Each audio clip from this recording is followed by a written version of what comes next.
Sir ये खामनी कौन थे? Wave of missile and drone across the area. This is not Iraq. और एक स्ट्राइक में ईरान की पूरी कमान खत्म। ये खबर फैलते ही दुनिया हिल गई। पाकिस्तान के कराची में यूएस कॉन्सुलेट पे हमला करा गया। कॉन्सुलेट और एम्बेसी में डिफरेंस होता है। कॉन्सुलेट एम्बेसी से छोटी होती है। और इराक के बगदाद में यूएस एम्बेसी के पास प्रोटेस्ट देखा गया और शिया डोमिनेटेड एरियाज के अंदर मॉर्निंग देखी गई। मॉर्निंग का मतलब है कि शोक देखा गया।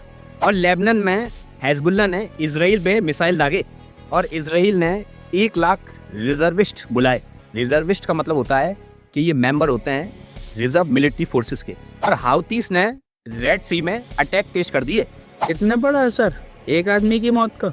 हाँ, क्योंकि खामनी सिर्फ एक आदमी नहीं थे, वो एक विचार थे, एक सिस्टम थे पूरे शिया वर्ल्ड के लोगों के लिए। क्या भारत से भी इनका कोई कनेक्शन है? हाँ, ये हैरान करने वाली बात है कि यूपी के बाराबांकी में एक गांव है किंटूर और यहाँ के लोग मातम मना रहे हैं क्योंकि आयतुल्लाह खामेनी के गुरु थे आयतुल्लाह खोमेनी। खामनी नहीं, खोमेनी। और खोमेनी के दादा का नाम था सैयद अहमद मसूदी हिंदी, जिनका जन्म बाराबांकी के किंतूर में हुआ था। और 1790 के अंदर वे ईरान चले गए, लेकिन उनके नाम के आगे हिंदी लगा हुआ था। और ईरान में 2 चेहरे हैं, एक तरफ 40 दिन का राजकीय शोक और दूसरी तरफ सड़कों पे जश्न। जश्न क्यों? क्योंकि ईरान में कुछ लोगों का कहना है कि 40 साल से डिक्टेटरशिप चल रही थी खोमेनी जी की। और ये ईरान का सबसे बड़ा डिवाइड है, सरकार वर्सेस जनता, जश्न वर्सेस शोक। एक ही देश और उसमें 2 चेहरे। अब आगे क्या? अब ईरान के सामने 3 रास्ते हैं। पहला, सत्ता का शांतिपूर्ण हस्तांतरण यानी कि peaceful transfer of the power.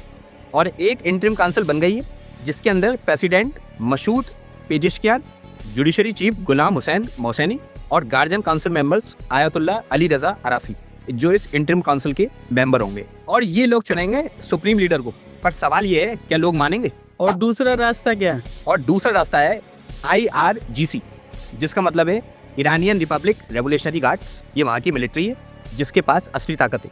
और ये लोग कह सकते हैं कि अब वे ईरान की सत्ता संभालेंगे। और ये मॉडल इजिप्ट और पाकिस्तान जैसा हो सकता है, जहाँ सेना चलाती है देश और सुप्रीम लीडर सिर्फ नाम के। और तीसरा रास्ता क्या है?